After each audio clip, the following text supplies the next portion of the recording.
Wish someone had told me that beforehand. Yeah, the decision has been a surprise as well as not a surprise. For the time being, it's impossible for me to take my family back to the UK. He apologised. They forgave him. Then this happened.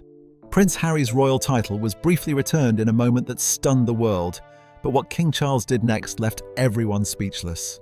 In just 72 hours, the palace executed a plan so ruthless, so calculated, that historians are comparing it to the abdication crisis. Well, for a start, the only time that I've come back to the UK is sadly for funerals or court cases, with the odd charitable function where I can in between that. I put myself at risk for that, but I will continue on with a life of public service, so I will always support the charities and the people that mean so much to me. What really happened behind closed doors? The shocking truth involves secret meetings, a Hollywood birthday party, and one photograph that changed everything forever. You won't believe what comes next. Prince Harry has issued a statement that few thought they would ever hear. Speaking directly to the public, he offered what appeared to be an apology to Catherine, Princess of Wales, to his brother William, and to his father, King Charles. He acknowledged that before his marriage he had trusted his family, but admitted he had lost himself, allowed old wounds to cloud his judgment, and made mistakes in how he viewed everything around him. This moment came after what many are calling the most significant royal announcement in recent memory. King Charles released a formal statement declaring that Prince Harry and Meghan Markle would no longer hold any royal honours, privileges, or official recognition. The statement was brief but decisive, emphasising that the crown must be protected from those who might exploit it for personal advantage or public influence. With just 25 carefully chosen words, the king made a decision that sent shockwaves through the United Kingdom and across the Commonwealth. The British public had seen royal family tensions play out before, but nothing quite prepared them for this level of finality. This was not a quiet stepping back from duties or a diplomatic reshuffling of responsibilities. This was a complete separation, and it clearly came after years of mounting frustration. According to people close to the palace, King Charles had been increasingly worn down by what staff members privately referred to as ongoing complications related to the Duke and Duchess of Sussex. However, few expected the king would take such a decisive step, and fewer still anticipated he would address the nation with such firm language. When Charles spoke to the public in a televised address broadcast throughout Britain and the Commonwealth nations, his tone was notably different from what many expected. There was no hint of sadness in his voice, no fatherly concerns softening his words. Instead, he spoke with deliberate precision and unmistakable resolve. Each sentence carried weight and purpose. The king's remarks included serious accusations against Meghan, suggesting she had systematically manipulated situations and treated Harry's royal status as a means to advance her own position within elite social circles, particularly in Hollywood. He described her actions as damaging to the dignity and integrity of the monarchy itself. Royal historians immediately noticed the severity of the language Charles used. Some drew comparisons to words once used during the abdication crisis of Edward VIII, suggesting this moment carried similar historical weight. The king did not stop with criticism of Meghan alone. He also addressed his younger son directly, without the diplomatic cushioning that usually characterises royal statements about family matters. Charles stated that Harry had become reckless and easily swayed, seemingly blind to how he was being used. He characterised his son as someone who had abandoned gratitude for public attention, exchanged family loyalty for spectacle, and prioritised applause over duty. The message was unmistakable to anyone watching. The king had reached his limit. While tensions between the Sussexes and the rest of the royal family had been building for years, sources suggest there was a specific breaking point. That moment apparently came at a high-profile Hollywood event, a birthday celebration for Kris Jenner, the matriarch of the Kardashian family. The party was attended by some of the most powerful and wealthy figures in American society, including Jeff Bezos, Lauren Sanchez, technology industry leaders, entertainment executives, and numerous celebrities. According to individuals familiar with the palace's perspective, this was precisely the type of social environment Meghan had been pursuing long before she met Harry. What happened at this event, however, triggered significant anger within the royal household. Multiple people who attended the party reported that Meghan made demands regarding photographs of herself and Harry that had been posted on social media. She insisted that certain edited images be removed, citing release forms and contractual agreements. The hosts of the party firmly stated that no such agreements had ever been made or signed.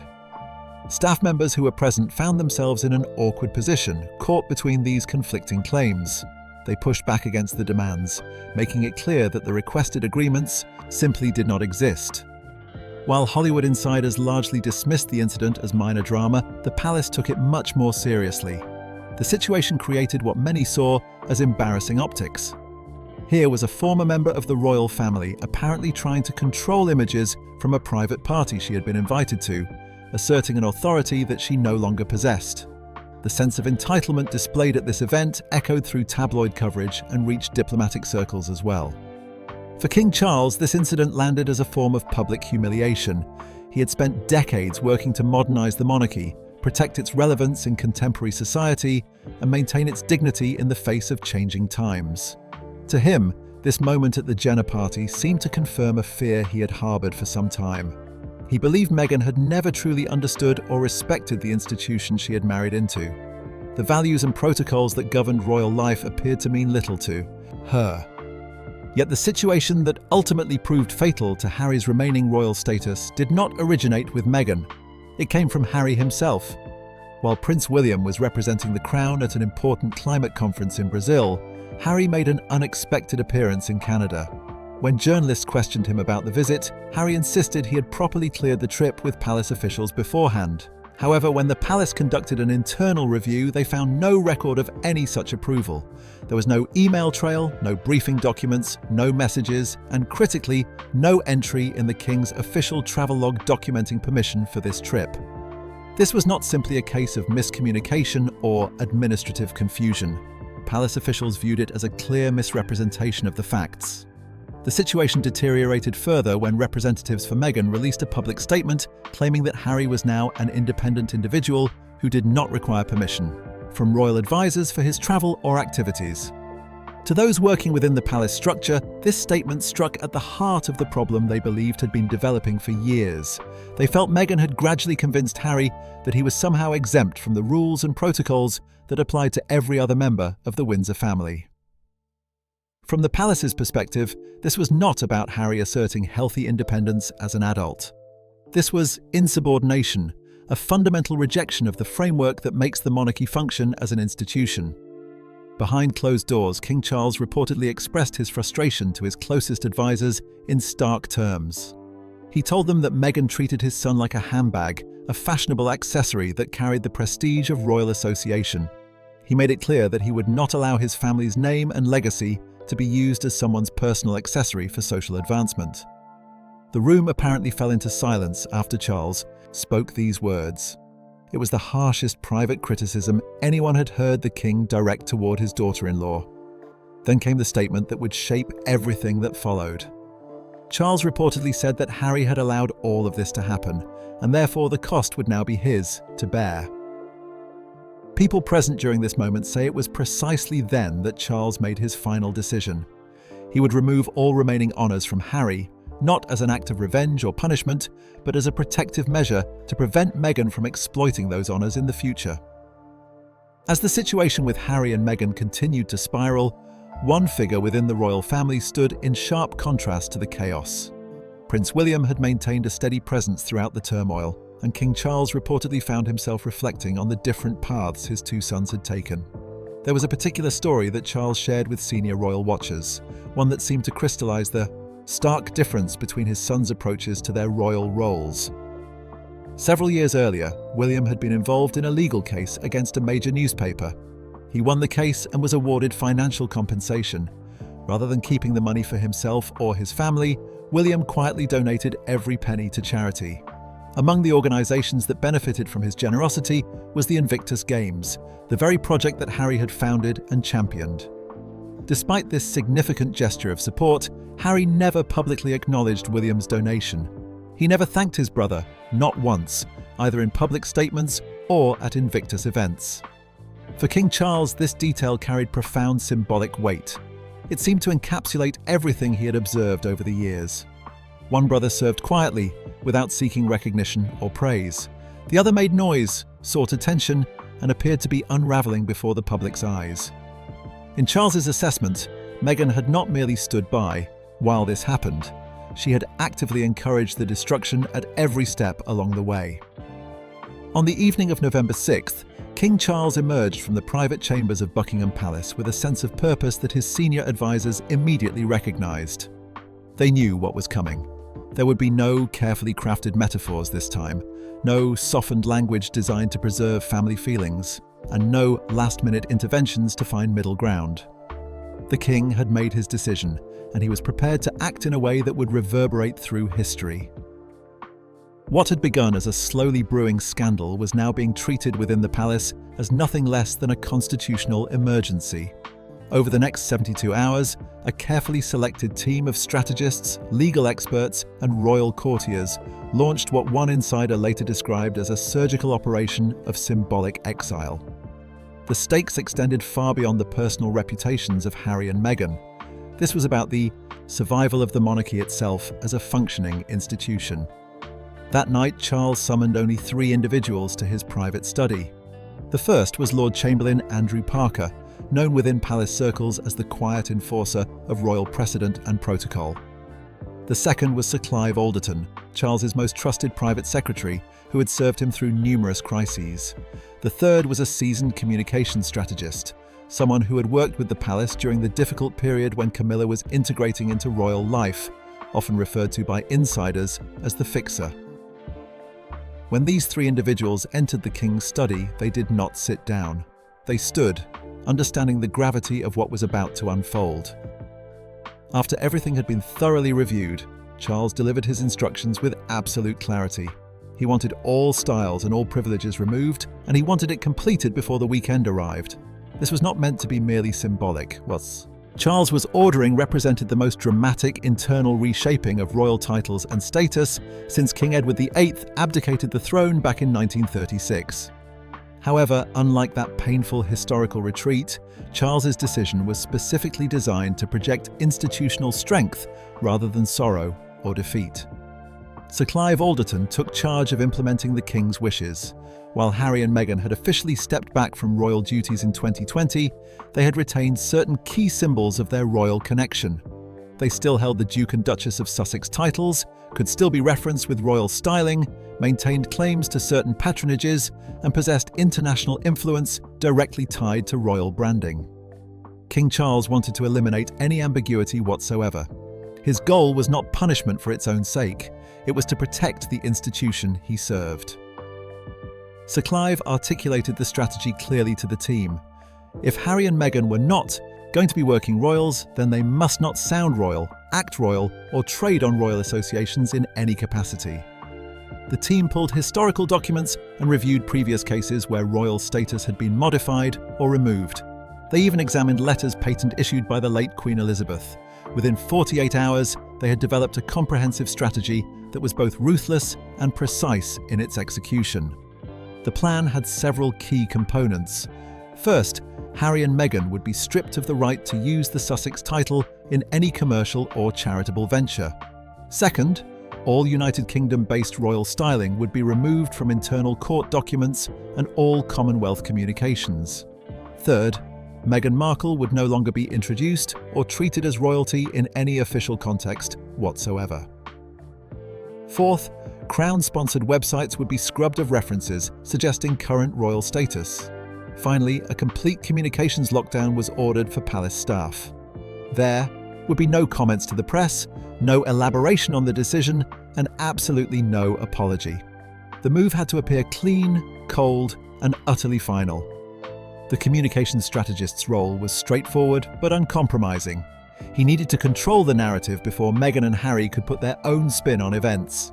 He prepared meticulously for every conceivable press scenario, fully anticipating just how explosive the public fallout could become.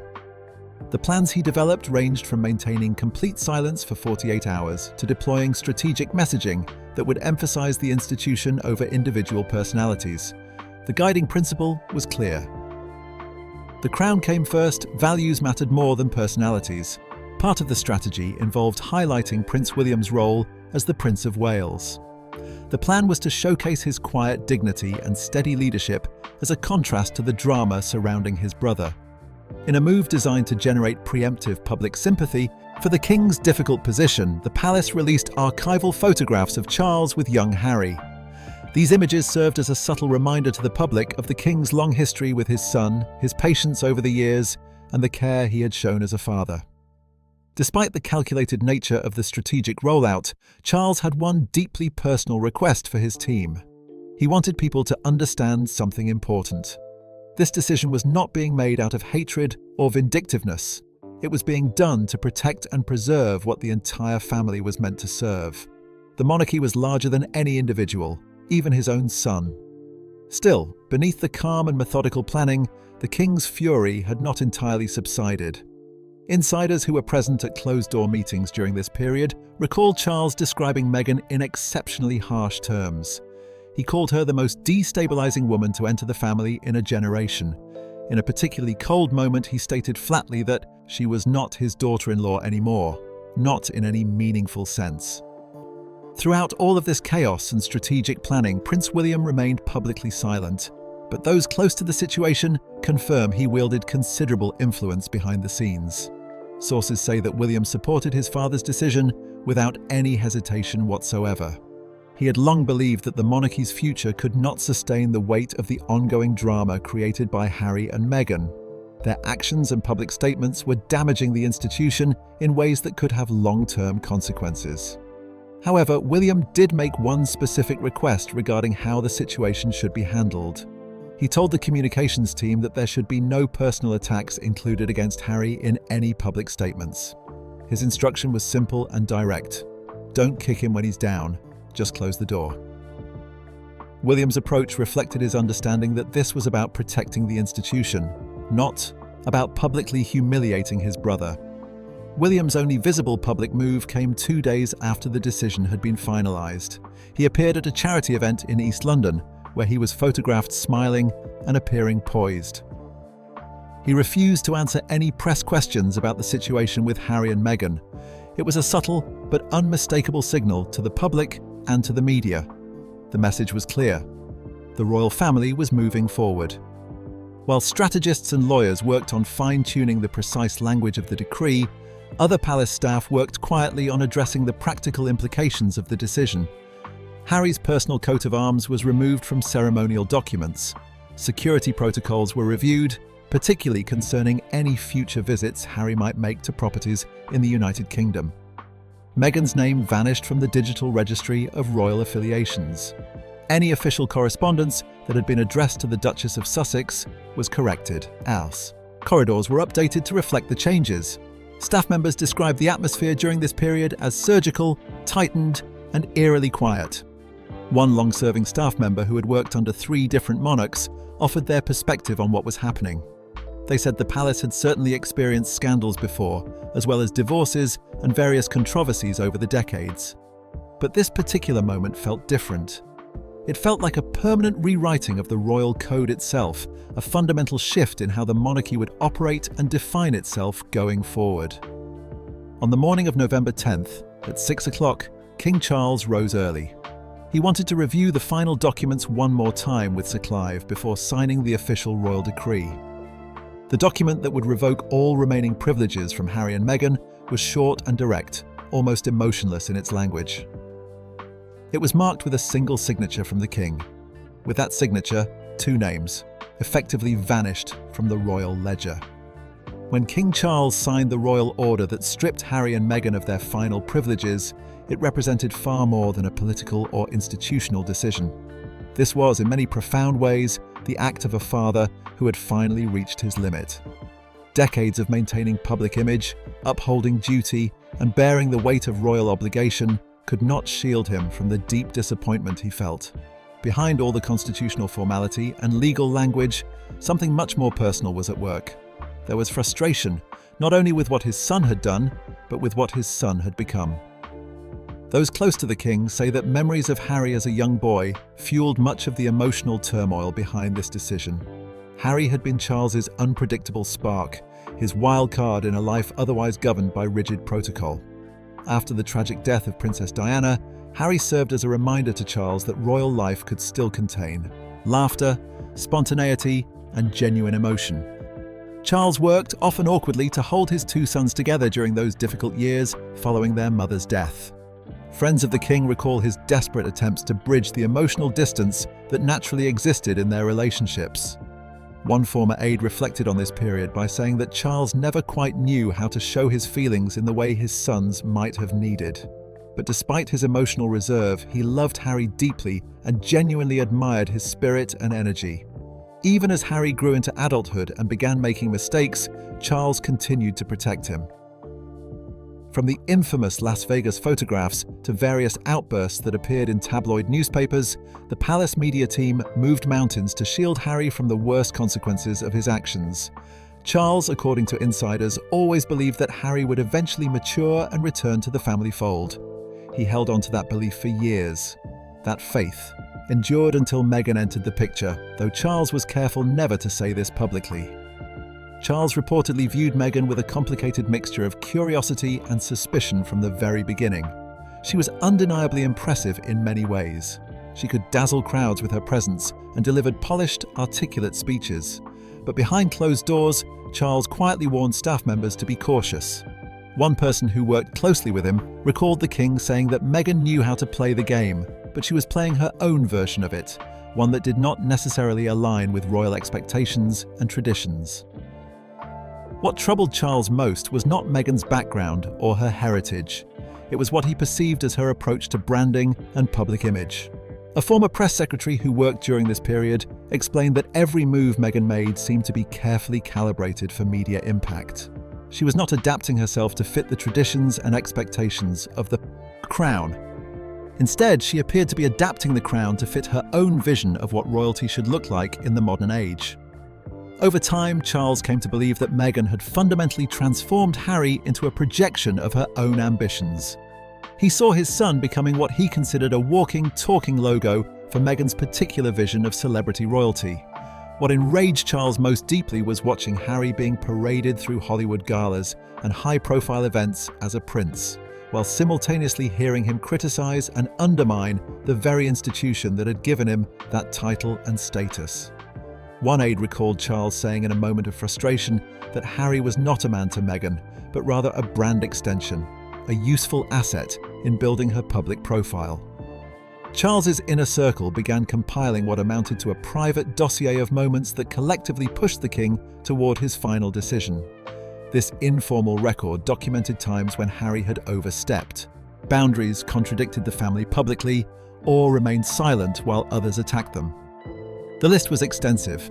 There was the interview with Oprah Winfrey, during which Harry failed to defend his father against various allegations.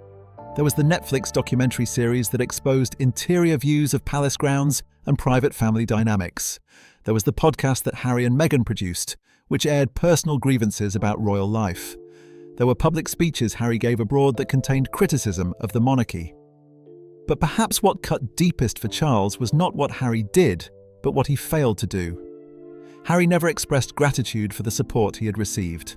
One courtier revealed a particularly painful detail. When Charles walked Meghan down the aisle at her wedding after her own father could not attend, Harry never properly acknowledged this gesture. When the palace shielded Harry and Meghan from particularly harsh press coverage and media scrutiny, there was no recognition of those efforts. When William quietly donated money to the Invictus Games behind the scenes, Harry never stood up publicly to thank his brother or even acknowledge the contribution. The king's heartbreak intensified as he watched the relationship between his two sons deteriorate into something he barely recognized. While Harry had grown louder and more public with his grievances, William had grown quieter and more withdrawn from his brother. William did make private attempts to rebuild their relationship. There were notes sent between them and meetings arranged without staff present.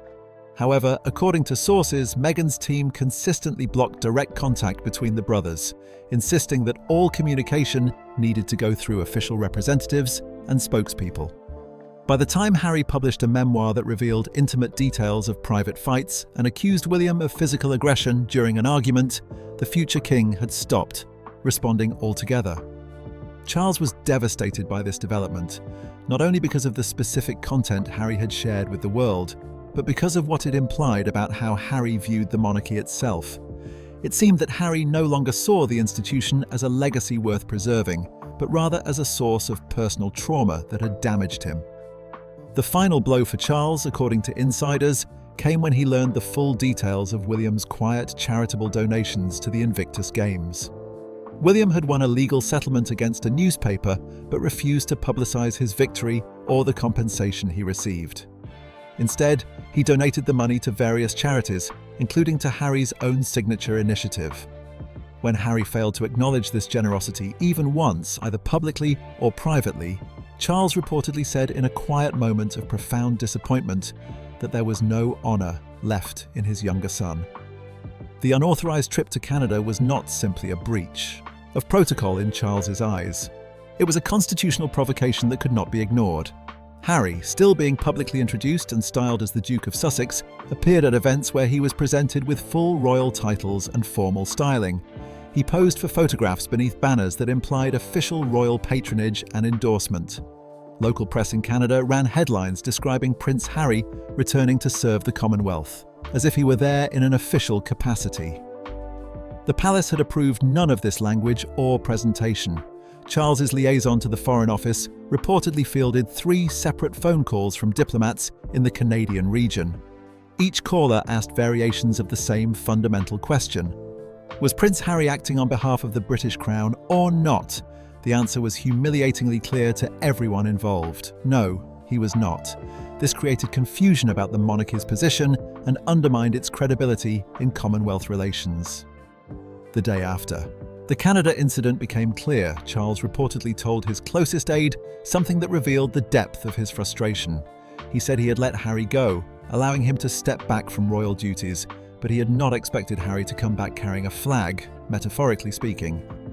He was referring to Harry seemingly representing the royal family abroad while simultaneously distancing himself from it at home. This dual position was untenable. A senior royal courtier revealed that Charles felt mocked, misrepresented, and backed into a corner by the situation. The king was not just emotionally hurt, he was genuinely angry.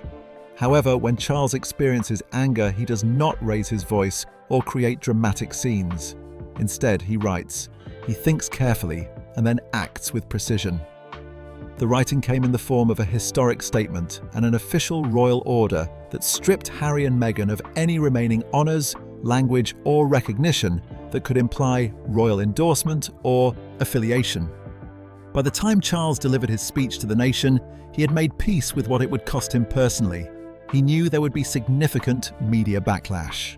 He understood there would be public pain and scrutiny. He accepted that there would likely be silence from Harry in response, perhaps permanent silence between them.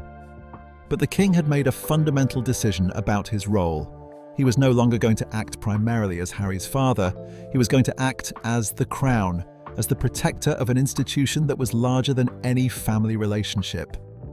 That night, after everything had been finalized, Charles reportedly paused in front of a portrait of his late mother, Queen Elizabeth, that hung in the blue drawing room of the palace. Standing before her image, he said aloud, as if she could hear him, that he hoped she would forgive him, but the boy she had loved no longer walked with the family. When King Charles stripped Prince Harry and Meghan Markle of every remaining vestige of royal privilege, the action carried implications that extended far beyond personal family conflict.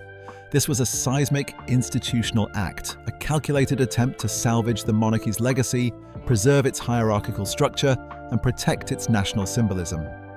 In an era where the very concept of monarchy faces existential questions about its relevance, Charles's dramatic declaration was intended to restore clarity and purpose. What followed, however, proved far more complex than a simple restoration of order. It triggered a total recalibration of how the monarchy is perceived, structured, and wielded in the contemporary world. For years, royal analysts had speculated that Charles harbored ambitions to streamline the monarchy. The vision was for something smaller and more agile, an institution focused on duty and service rather than pageantry and spectacle. That long-discussed theory became concrete reality in the aftermath of the Sussex severance. Within days, Of the announcement, 3 major steps were quietly implemented behind palace walls. First, all secondary patronages held by minor members of the royal family were reviewed for their public relevance and impact. Second, future sovereign grant funding was frozen for lesser royals who did not maintain active public roles serving the crown. Third, a confidential audit of royal engagements was commissioned to evaluate public reception, media value, and generational interest in various royal activities. Sources with access to palace operations revealed that Charles had issued new guiding principles for how the monarchy would operate going forward. The emphasis would be on purpose over mere presence, and on relevance over blind adherence to tradition.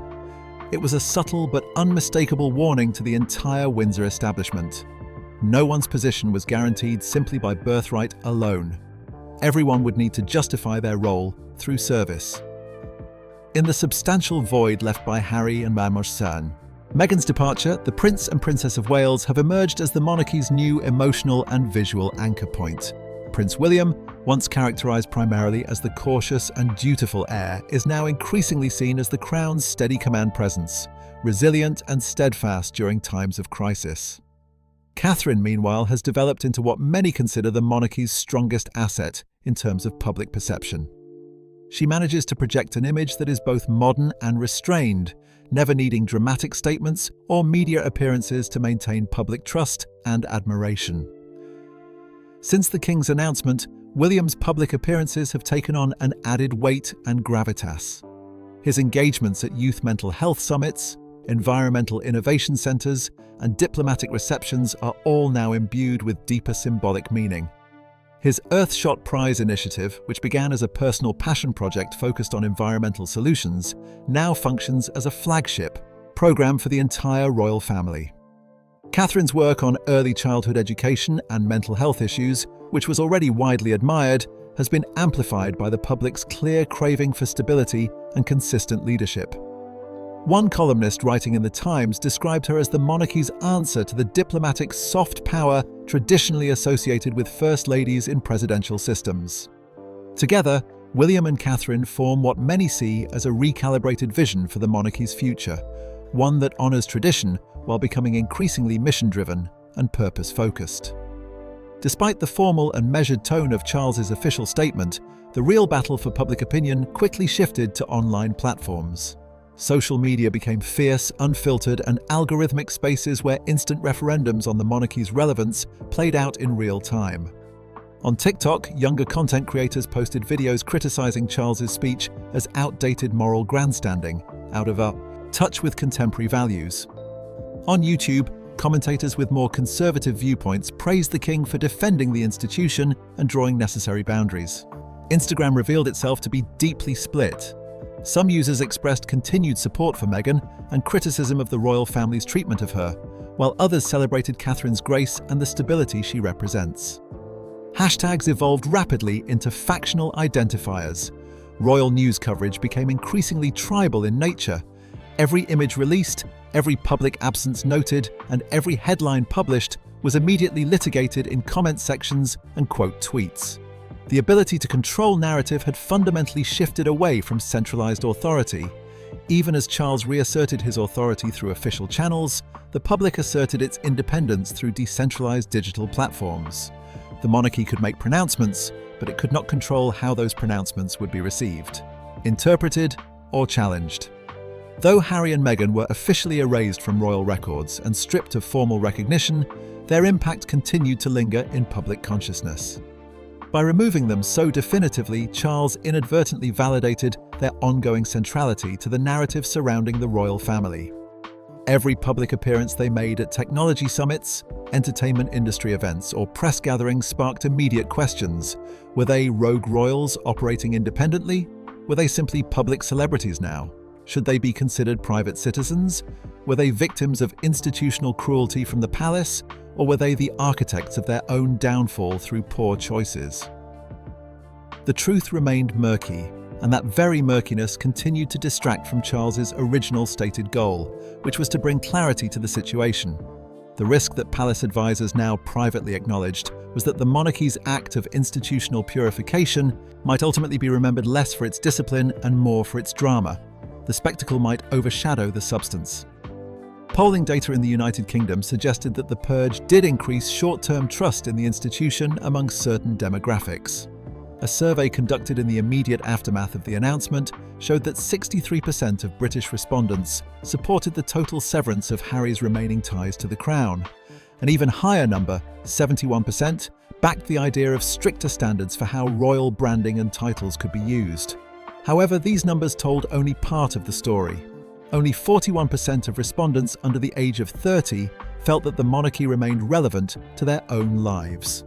The decisive action had shored up support among traditionalists, but it appeared to have done little to restore generational connection with younger Britons who were already questioning the monarchy's purpose. Some observers argued that the palace had missed a significant opportunity. Rather than humanizing the conflict and showing the painful human dimensions of a family rupture, the institution had doubled down on distance and formality. One royal commentator, speaking to the press, noted that while the decision looked decisive and strong, it also created an unfortunate visual. It looked like a father executing his son in full view of the watching world. The international implications added another layer of complexity to the situation. Commonwealth nations, particularly those with growing movements pushing for independence from the Crown, were watching the developments closely. In Jamaica, the purge was generally welcomed as overdue discipline, with some local headlines questioning whether Jamaica itself could exile its constitutional ties to the monarchy. In Australia, Republican movements gained fresh momentum, citing the purge as evidence of the monarchy's fundamentally unforgiving and rigid nature. In Canada, long-standing debates over tradition versus modernization intensified as the Sussex fallout became a measuring stick for broader conversations about the monarchy's role. Columnists in several Commonwealth countries questioned whether Charles's stern tone and absolute approach had permanently damaged the Windsor brand among moderate monarchists, people who had previously been willing to support the institution but were now having second thoughts. What was intended to protect the Crown may have, in some corners of the former empire, exposed what critics called its brittleness and inability to adapt to modern family dynamics. Charles's vision for the monarchy has now crystallized into something concrete and visible. The institution must survive through demonstrated responsibility and earned public trust, not through lineage and tradition alone. However, that survival requires more than simply pruning problematic branches from the family tree. It demands the growth of something genuinely new. It requires transparency in operations, the effective deployment of soft power on the world stage, modern and accessible communication strategies, and an ethical code of public service that can withstand both the weight of centuries of tradition and the lightning-fast pace of social media platforms like TikTok.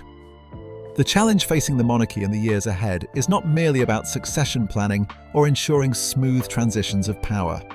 The deeper challenge is about relevance itself. As one senior royal source candidly put it when speaking to journalists, the Crown has drawn its line in the sand, but ultimately the public will decide whether the institution still matters in their lives. In the weeks following the King's unprecedented announcement, the monarchy entered what some observers described as a strange silent phase. It was a period suspended between restoration of old values and reinvention for a new era. The intensity of headlines began to cool. The royal calendar marched forward with its scheduled engagements and ceremonies. Yet beneath this surface of normalcy, a deeper transformation was quietly taking shape. The monarchy was no longer primarily defending its past actions or historical legitimacy. Instead, it was actively building its post-Harry, post-Meghan identity, trying to define what it would stand for in this new chapter.